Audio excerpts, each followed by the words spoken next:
റജബ് മാസത്തിൽ ഒരു ദിവസം നോമ്പെടുത്ത ആളിന് ഒരു കൊല്ലം നോമ്പെടുത്ത കൂലിയുണ്ട്. റജബ് മാസത്തിൽ 7 ദിവസം ഒരാൾ നോമ്പെടുത്താൽ അയാളുടെ മേൽ 7 നരകത്തിന്റെ കവാടങ്ങൾ അടയപ്പെടും.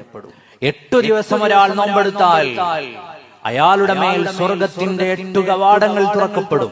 10 ദിവസം ഒരാൾ നോമ്പെടുത്താൽ അയാൾ ചോദിക്കുന്നതൊക്കെയും അല്ലാഹു സുബ്ഹാനഹു വ തആല നൽകും. 15 ദിവസം ഒരാൾ നോമ്പെടുത്താൽ അയാൾ മുൻകഴിഞ്ഞ കാലങ്ങളിൽ എന്തെല്ലാം തെറ്റുകൾ ചെയ്തിട്ടുണ്ടോ അതെല്ലാം പൊറുക്കപ്പെട്ടു എന്ന് ആകാശഭൂമികളിൽ വിളിച്ചു പറയപ്പെടും. ഇമാം തബറാനി അവിടുത്തെ മുഅ്ജമിൽ ഉദ്ധരിച്ച ഹദീസാണ്. ആയുസ്സിലെ ഈ നല്ല സമയം നാം ഉപയോഗപ്പെടുത്തി ഇത്തരം നല്ല സന്ദർഭങ്ങൾ ഉപയോഗിച്ച് നോമ്പെടുത്ത് കഴിഞ്ഞുപോയ കാലത്തെ തെറ്റുകൾ പൊറുപ്പിക്കണം. അല്ലാഹു തആല എന്തും ചോദിച്ചാൽ കിട്ടുന്ന ഇത്തരം അവസരങ്ങൾ ഉപയോഗപ്പെടുത്തണം. നരക